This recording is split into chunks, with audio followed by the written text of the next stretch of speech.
মানে দুইজনেই শদিয়াত জন্ম হোৱা, এজন ভূপেন হাজৰিকা, এজন ৰাজীৱ ভটিয়া। ভূপেন হাজৰিকাই অসমীয়া জাতিৰ সংগীতক উচ্চতম পৰ্যায়লৈ লৈ গুচি গ'ল। সঁচা সঁচি ক'বলৈ গ'লে শংকৰদেৱ, শ্ৰীমন্ত শংকৰদেৱ আৰু মাধৱদেৱ, জ্যোতিপ্ৰসাদ আগৰৱালা, বিষ্ণু ৰাভা, তাৰ পাছতে ভূপেন হাজৰিকা। যি ভূপেন হাজৰিকাৰ মৃত্যুত লাখ লাখ মানুহ সমবেত হৈছিলে, তাৰ পাছত আন এজন শিল্পীৰ মৃত্যুত আকৌ লাখ লাখ মানুহ সমবেত হৈছিল। আপোনালোকে সকলোৱে দেখিছে যে ইয়াত ৩৩টা পাকঘৰত মানুহে নিজে ভাত বনাই আছে। ২৬ জোৰা গায়ন বায়ন ইয়াত আছে। প্ৰসাদৰ পাহাৰত মানুহে প্ৰসাদ এতিয়া মানে টোপোলা কৰি আছে। আপোনালোকে দেখিছে যে মানুহে কেনেকুৱা ধৰণে স্বতঃস্ফূৰ্ত সঁহাৰি দি হাজাৰ হাজাৰ মানুহ নিজৰ পকেটৰ পইচা খৰচ কৰি ইয়ালৈ আহি আছে। ভূপেন হাজৰিকাৰ মৃত্যুৱে যেনেকৈ অসমীয়া জাতিক উদ্বেলিত কৰিছিলে, আমি দেখিছো যে ৰাজীৱ ভটিয়াৰ মৃত্যুৱেও আকৌ এবাৰ অসমীয়া জাতিক উদ্বেলিত কৰিলে। কা আন্দোলনৰ পাছত অসমীয়া জাতি ঠাণ্ডা হৈ গ'ল বুলি হিমন্ত বিশ্ব শৰ্মাহঁতে ভাবিছিলে, দিছপুৰে ভাবিছিলে, দিল্লীয়ে ভাবিছিলে, কিন্তু এটা প্ৰমাণ হৈ গ'ল যে নহয়, কা আন্দোলনে অসমীয়া জাতিক মাৰি যাব পৰা নাই। কা দমনৰ নামত অসমীয়া জাতিক শেষ কৰিব নোৱাৰিলে। আমি ঐক্যবদ্ধ হৈ আছো, আমি প্ৰগতিশীল হৈ আছো, আমি জাতীয়তাবাদী হৈ আছো, আৰু আমি কেতিয়াও নমৰো। দিছপুৰ আৰু দিল্লীক ৰঙা চকু দেখুৱাবলৈ এতিয়াও আমি অসমীয়া জাতি ঐক্যবদ্ধ হৈ আছো।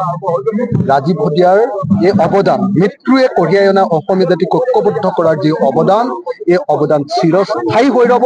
আৰু সেইকাৰণে মই আপোনালোকক কওঁ এটা কথা দেই, ৰাজীৱ ভটিয়াৰ গীতবিলাক আমি সকলো ল'ৰা ছোৱালীৰ মাজলৈ আমি কঢ়িয়াই আনিব লাগে।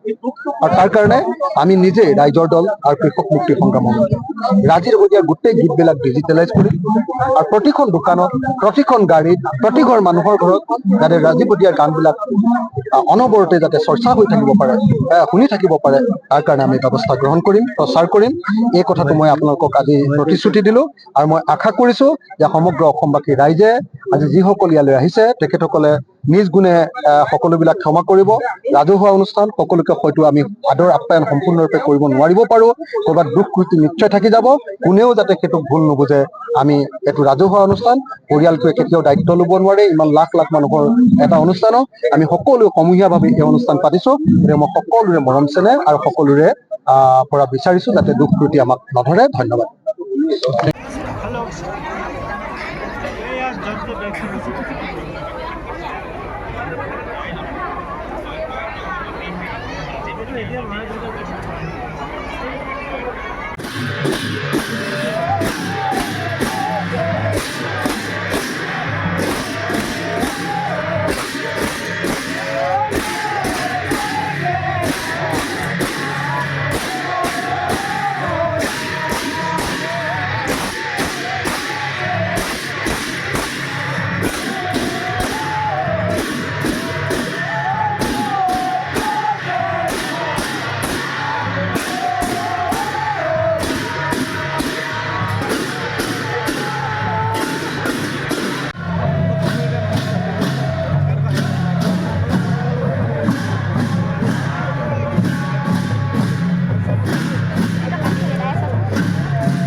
বিভিন্ন প্ৰান্তৰ পৰা ডেৰ লক্ষাধিক মানুহৰ জৰিয়তে আমি সামগ্ৰিক পৰিৱেশ এই মুহূৰ্তত ইয়াত সদৌ অসম ছাত্ৰ সন্থাৰ এটা সজাতি জ্বলাকি উপস্থিত হোৱা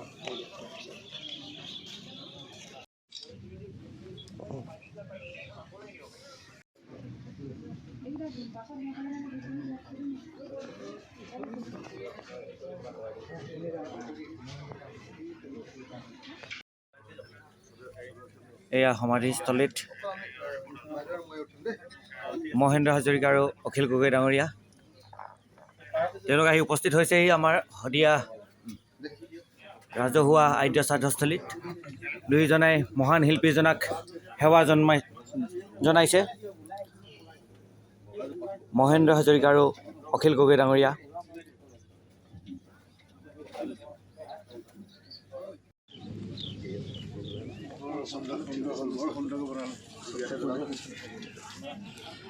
এইখন টাইপ চলাই নিদিলি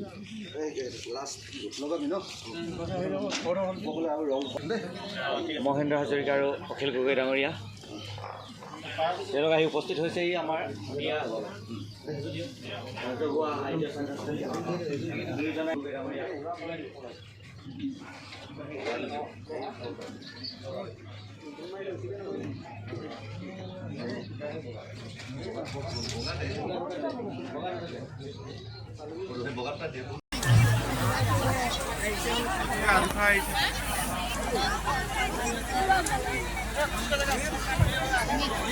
দুষ্ট কৈছে